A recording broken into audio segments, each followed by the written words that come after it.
B अथवा तो match the language function with the sentences and complete the responses selecting the appropriate options. 3 marks ના functions વિશે આપણે જોઈએ. આજના લેક્ચરની અંદર આપણે સેક્શન C નો જ ફંક્શનનો ત્રીજો part complete the sentences using the functions given in the brackets એ પણ ક્વેશ્ચન નંબર 38 થી 43 માર્ક્સનો છે.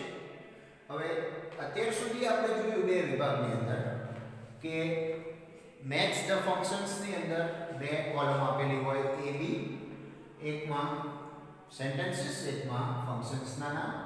આપણે એને વાંચી અને યોગ્ય રીતે મેચ કરવાના. કમ્પ્લીટ ધ રિસ્પોન્સીસમાં 4 ઓપ્શન આપેલા હોય એમાંથી ફંક્શન મુજબનું યોગ્ય વાક્ય પસંદ કરી જવાબમાં લખવાનું. અહીંયા આપણને અધૂરા વાક્યો આપેલા છે. આ એ બે કરતાં થોડું ડિફરન્ટ છે કે આની અંદર આપણે આપણા શબ્દોનો ઉપયોગ કરવાનો છે અને આપણી મૌલિકતાથી આપણે વાક્ય રચના કરવાની છે. તો એ થોડું ધ્યાન રાખવાનું કે વાક્ય રચના કાળ મુજબ ફંક્શન મુજબના કીવર્ડ સાથેની હોવી જોઈએ અને પ્રોપર એનો મીનિંગ નીકળતો હોવો જોઈએ, તો જ વાક્ય સાચું ગણાય. તો નંબર 1 જોઈએ આપણે. Though he is rich blank અધૂરું વાક્ય છોડ્યું છે. ફંક્શનનું નામ છે અહીંયા ઇન્ડિકેટિંગ કોન્ટ્રાસ્ટ. તો આપણને ખ્યાલ છે કે કોન્ટ્રાસ્ટ છે તો એનો અર્થ એવો થયો કે બંને વાક્યો પરસ્પર વિરોધનો અર્થ દર્શાવતા હોવા જોઈએ. હવે કોન્ટ્રાસ્ટ દર્શાવવા માટે કીવર્ડ્સની અંદર though, although, even if, however, as, but, yet, in spite of કે despite નો ઉપયોગ થાય. તો એમાંથી કોઈ આપેલું છે કેમ એ પહેલા ચેક કરીએ. though તો અહીંયા કોન્ટ્રાસ્ટ માટે though આપણને આપેલું છે. તો though ની વાક્ય રચના આપણે ફંક્શન્સ શીખ્યા ત્યારે જોયું કે though, although, even if એ બધા વાક્યની શરૂઆતમાં આવે. ત્યારબાદ આપેલું જે વાક્ય હોય એનાથી વિરોધના અર્થવાળું વાક્ય હોવું જોઈએ. તો અહીંયા આપણને વાક્ય આપેલું છે he is rich તે પૈસાદાર છે. તો એના વિરોધના અર્થવાળું વાક્ય શું બને એ આપણે અહીંયા લખવાનું જવાબ માટે. તો આપેલું છે એટલે કોન્ટ્રાસ્ટ દર્શાવવા માટે કોઈ સ્પેશિયલ કીવર્ડની હવે જરૂર રહેતી નથી. ન આપેલું હોય તો કોઈ પણ લઈ શકે, પણ અહીંયા છે એટલે બીજાની જરૂર નથી રહેતી. તો તે પૈસાદાર છે છતાં પણ આવો અર્થ થઈ ગયો વાક્યનો. બાકીનું આપણે મૂકવાનું છે. તો એમાં એ પણ લખી શકાય though he is rich, તો એનો વિરોધાર્થી શું થશે? he is not happy તે પૈસાદાર છે છતાં પણ ખુશ નથી. તો એ કોન્ટ્રાસ્ટ થઈ ગયું. તો અહીંયા આપણે એવું લખી શકીએ though he is rich, he is not happy. વિદ્યાર્થીઓ અહીંયા આપણે કોઈ દિવસ આન્સરને ક્લેમ નહીં કરીએ, એટલે કે ગોખવાનો નથી. અહીંયા સ્પેશિયલ શબ્દો આ જ હોવા જોઈએ એવું જરૂરી નથી. ફંક્શન મુજબની વાક્ય રચના સાચી હોવી જોઈએ, વાક્યનો અર્થ એ મુજબ હોવો જોઈએ. શબ્દો ગમે તે હોઈ શકે, એ આપણા શબ્દોમાં આપણે લખવાનું છે, એટલે ક્યારેય ગોખવાનું નહીં.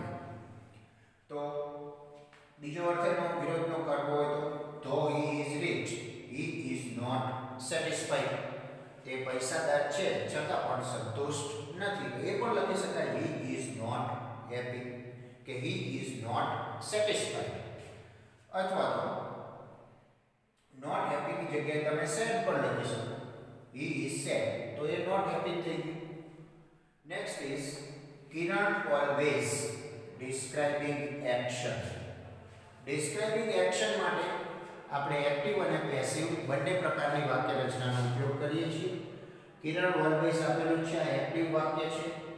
તો ડિસ્ક્રાઇબિંગ એક્શન એટલે ફક્ત ક્રિયા જ દર્શાવવાની કે કોઈ કાર્ય થઈ રહ્યું છે, બસ. તો ઓલવેઝ આપેલું છે જે વર્તમાન કાળનું એડવર્બ છે. તો સાદા વર્તમાન કાળનું વાક્ય બની જાય અહીંયા. Kiran always writes his homework in the evening. Kiran હંમેશા તેનું ગૃહ કાર્ય સાંજના સમયે લખે છે. અથવા તો Kiran always goes to school in the morning. Kiran હંમેશા સવારમાં શાળાએ જાય છે. અથવા તો Kiran always watches TV at night. કોઈ પણ ક્રિયા લખી શકો. Next is when. ફક્ત વેન જ આપેલું છે. Function inquiry as nature. Inquiry as nature એટલે સામાન્ય પૂછપરછ. તો એ પ્રશ્નાર્થ વાક્ય હોય, આપણને ખ્યાલ છે ફંક્શન શીખ્યા ત્યારે. તો વેન આપેલું છે, પછી કોઈ ક્રિયાપદ કે કાળદર્શક કોઈ શબ્દો છે નહીં. તો અહીંયા આપણે કોઈ પણ કાળનું વાક્ય બનાવી શકીએ. સાદો વર્તમાન કાળ હોય, સાદો ભૂતકાળ હોય, સાદો ભવિષ્યકાળ હોય, ચાલુ કાળનું કોઈ હોય, પૂર્ણ કાળનું હોઈ શકે, ચાલુ પૂર્ણ કાળનું હોઈ શકે. કોઈ પણ ફક્ત વેન એટલે સમયની ઇન્ક્વાયરી થઈ ગઈ. તો સાદા વર્તમાન કાળનું બનાવવું હશે તો વેન પછી તરત ડઝ. ભૂતકાળનું કરવું હોય તો ડીડ. ભવિષ્યકાળનું કરવું હોય તો વિલ. ચાલુ કાળનું કરવું હોય તો ટુ બી ના રૂપ. એમિસાર કે વોઝ વેર. તો when does he go to school? તે ક્યારે શાળાએ જાય છે? એકદમ simple. when did he go to school? એ ભૂતકાળ થઈ ગયું. when will he go to school? એ ભવિષ્યકાળ થઈ ગયું. કોઈ પણ વસ્તુ કરશો. અથવા તો એવું પણ લખી શકાય when will you come back? તમે ક્યારે પાછા ફરશો? તો જેટલું બને એટલું વાક્યને સિમ્પલ બનાવો અને અર્થપૂર્ણ વાક્ય હોવું જોઈએ સૌથી પહેલા તો. અહીંયા એટલા માટે જ કહું છું કે ક્યારેય જવાબો ક્યાંયથી જોઈ અને ગોખવાનો પ્રયત્ન કરવો નહીં. ફંક્શનને સમજો અને એ મુજબની વાક્ય રચના બનાવવાનો પ્રયત્ન કરો. Next is Amar will expressing alternatives.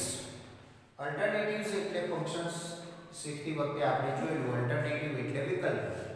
તો વિકલ્પો દર્શાવવા માટે આપણે જો હકાર વાક્ય રચના કરવાની હોય તો આઈધર ઓરનો ઉપયોગ થાય. નકાર હોય તો નાઈધર નોર. કાળ અહીંયા સૂચવેલો છે ભવિષ્યકાળ. મોડેલ વર્બ વિલ છે તો એક્શન વર્ડ ક્રિયાપદ હંમેશા મૂળરૂપ આવશે. તો વેન વિલ, અમર વિલ, પછી કોઈ પણ એક બે ઓપ્શન, એકમાં આઈધર એકમાં ઓર. નકારમાં બનાવવું હોય તો નાઈધર અને નોર. તો Amar will either play cricket ઓર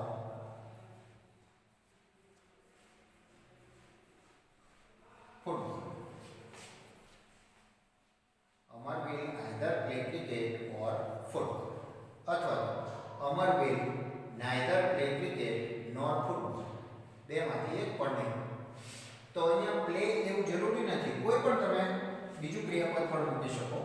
ટૂંકમાં અલ્ટરનેટિવ્સ દર્શાવવાનું છે એટલા માટે એકમાં આઈધર, બીજામાં ઓર હોવું જોઈએ અથવા તો નાઈધર કે નોર હોવું જોઈએ. Next, would you like to have some more tea? Exchanging pleasantries. તો અહીંયા પ્રશ્નાર્થ વાક્ય છે. would you like to have some more tea? Polite request કરવા માટે મોડેલ વર્બના પ્રશ્નાર્થ વાક્ય. શું તમે થોડી વધારે ચા લેવાનું પસંદ કરશો? તો એક્સચેન્જિંગ પ્લેઝન્ટ્રીઝ વિનય કે શિષ્ટાચાર દર્શાવે છે. તો જ્યારે અહીંયા એ જ વિચારવાનું છે કે આપણને કોઈએ ચા માટે ઓફર કરી કે ચા માટે પૂછ્યું તો જવાબ શું હોવો જોઈએ? જો આપણે લેવી હશે તો હા કહીશું, નહીં લેવી હોય તો ના. પણ શિષ્ટાચારપૂર્વક વાક્ય રચના કરવાની છે કે એક્સચેન્જિંગ પ્લેઝન્ટ્રીઝ એવું વાક્યમાં દર્શાવવું છે આપણે. તો જો નહીં લેવી હોય તો આપણે શું કહીશું? No thanks. ના, હું નહીં. જો લેવી હશે તો યસ પ્લીઝ. પૂરું. તો આ જ છે એક્સચેન્જિંગ પ્લેઝન્ટ્રીઝ. એકદમ સહેલું. would you like to have some more tea?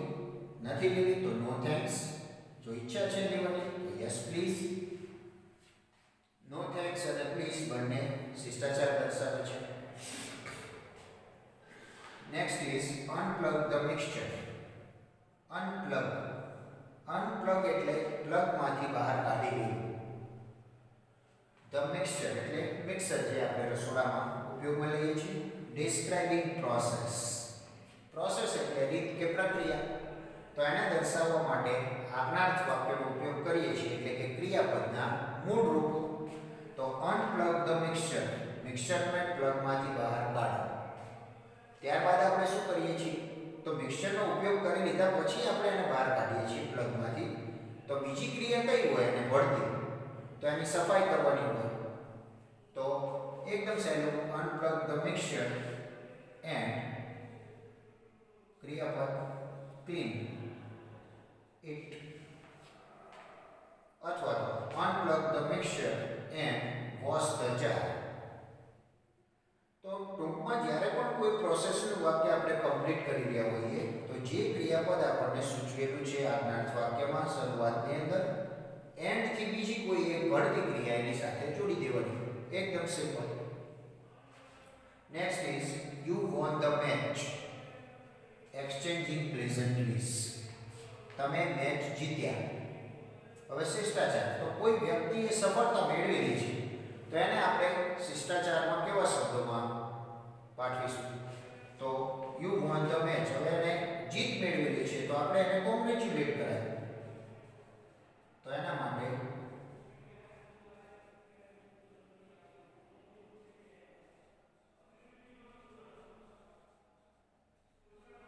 congratulations. Next is hers is the boy. Describing person. તો describing person એટલે કોઈ વ્યક્તિનો ઉલ્લેખ કરતું વાક્ય. તો ફંક્શન શીખતી વખતે આપણે જોયું કે describing person ની અંદર જ્યારે કોઈ વ્યક્તિનો ઉલ્લેખ થયેલો છે તો એ જ વાક્યમાં એના એ જ વ્યક્તિનો ઉલ્લેખ આપણે ફરી કરવા માટે જો એને કર્તાના સ્થાને દર્શાવવો હોય તો who નો ઉપયોગ કરીએ છીએ. કર્મના સ્થાને દર્શાવવું હોય તો whom, અને સંબંધ દર્શકમાં લેવું હોય તો whose. તો વ્યક્તિના નામની સાથે એનો એ જ વ્યક્તિ જ્યારે દર્શાવવો હોય તો whom, who અથવા તો whose. આ ત્રણમાંથી કોઈ એક વાક્યમાં વપરાય. તો who કર્તાના સ્થાને મુકાય છે એટલે કે સૌથી પહેલા who લખાય ત્યારબાદ ક્રિયાપદ. whom કર્મ છે તો એને એના પછી બીજો એક કર્તા અને ક્રિયાપદ મૂકવું જોઈએ. એ કર્તા નથી. અને whose સાથે હંમેશા નામ જોડાય છે, સંબંધક શબ્દ છે એટલે. તો હર્ષ એ છોકરો છે જે ઇનામ જીત્યું. તો આ જ વસ્તુ આપણે જે એટલે એ કર્તા સ્વરૂપે છે. તો who has won the prize. હર્ષ એ છોકરો છે જે ઇનામ જીત્યું. અથવા કર્મના સ્થાને હર્ષને દર્શાવવું હોય તો હર્ષ is the boy whom we met yesterday. એટલે કે હર્ષ જ એ છોકરો છે જેને આપણે ગઈકાલે મળ્યા હતા. whose સંબંધક શબ્દ લેવો હોય તો હર્ષ is the boy whose father is a doctor. તો હર્ષ જ એ વ્યક્તિ કે એ છોકરો છે જેના પિતા whose father is a doctor. તો જ્યારે પણ કોઈ ડિસ્ક્રાઇબિંગ પર્સનનું વાક્ય આપણે પૂર્ણ કરતા હોઈએ તો વ્યક્તિને ઉલ્લેખવા કે વ્યક્તિનો જ ઉલ્લેખ બીજી વાર કરવા માટે who, whom અથવા whose વાક્યમાં આવવું જોઈએ. How many. Inquiry as nature. Inquiry as nature એટલે પૂછપરછ પ્રશ્નાર્થ વાક્ય હોવું જોઈએ. how many આપેલું છે. પણ ફંક્શનની અંદર આપણે શીખ્યા ત્યારે આસ્કિંગ અબાઉટ નંબર એક એવું ફંક્શન હતું. તો એ પણ how many થી જ શરૂ થાય નંબરની જાણકારી મેળવવા. પણ અહીંયા ઇન્ક્વાયરી એઝ નેચર છે એટલે કે પૂછપરછ. તો આસ્કિંગ અબાઉટ નંબરમાં એક પ્રશ્નાર્થ વાક્ય હોય છે અને ઇન્ક્વાયરી એઝ નેચરમાં એક પ્રશ્નાર્થ વાક્ય. તો એનો કોઈ પ્રશ્ન નથી. તો how many એટલે કોઈ વસ્તુની સંખ્યા જાણવા માટે હોય તો how many પછી જે વસ્તુની સંખ્યા કે જે બાબતની સંખ્યા આપણે મેળવવી હોય એનું નામ તરત આવે. ત્યારબાદ ક્રિયાપદ, ત્યારબાદ કર્તા, જે આપણે WH ક્વેશ્ચન વર્ડ્સમાં શીખી ગયા છીએ. તો how many books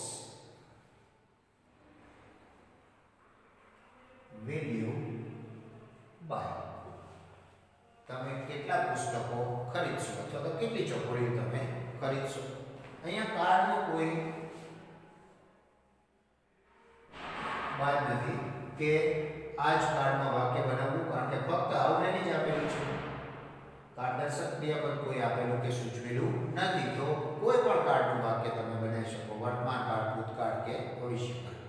જ્યારે કાર્ડદર્શક ક્રિયાપદ આપણને સ્પેસિફાઈ વાક્યમાં આપેલું જ હોય, ચોક્કસ દેખાય છે કે આ કાર્ડદર્શક ક્રિયાપદ છે, તો પછી એ જે હોય એ જ કાર્ડમાં બનાવવું પડે. પણ અહીંયા કોઈ છે નહીં એટલે કોઈ પણ કાર્ડ ચાલે.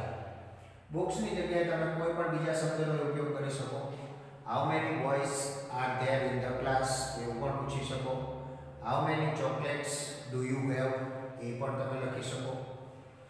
Next is Aman's office is blank specifying location.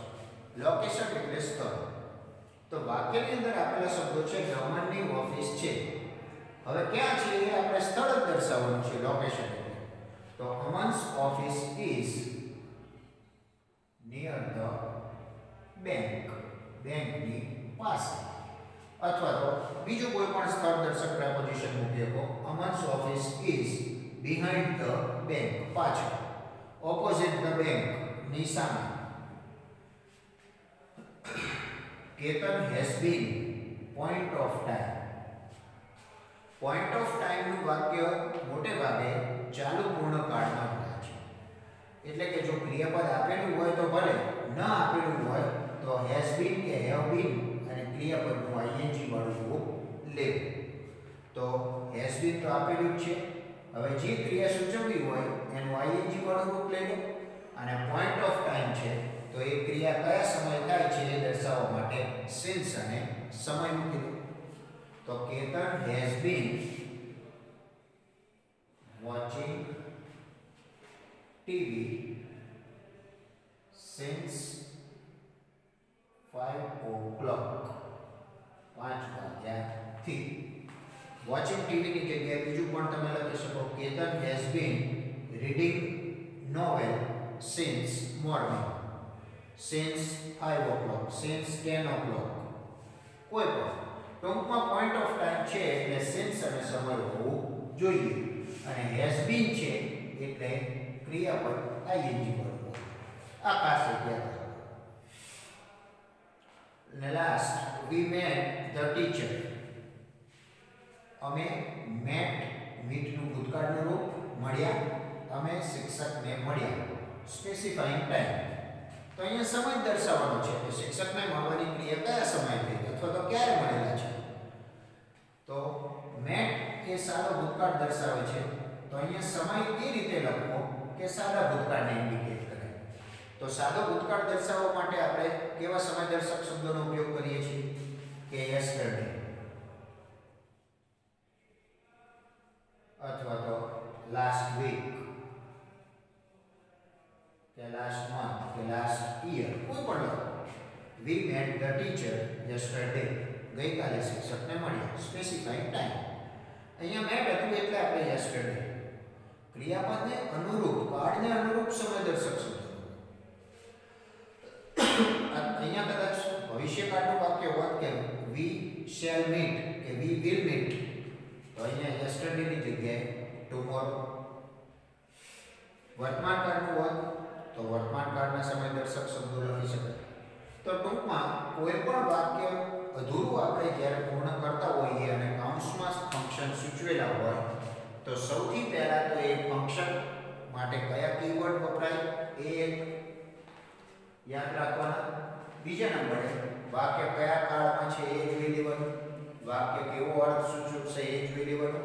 ત્યારબાદ આપણે જે અધૂરા શબ્દો પૂર્ણ કર્યા એની અંદર એ પૂર્ણ કર્યા બાદ આખા વાક્યને વાંચી અને એનો અર્થ એક વખત ચકાસી લેવાનો કે વાક્ય ખરેખર અર્થપૂર્ણ છે ફંક્શન મુજબ કે કેમ. જો ન આવતો હોય અર્થ તો વાક્ય રચનામાં કંઈક ભૂલ હોય. અને જેમ બને એમ ઈઝી અને સિમ્પલ બનાવવાનો પ્રયત્ન કરવાનો જેથી ભૂલ પડવાની શક્યતાઓ ઓછી. એકદમ સહેલું છે અને પ્રેક્ટિસની જરૂર છે. પ્રેક્ટિસ કરશો એટલે આવડશે.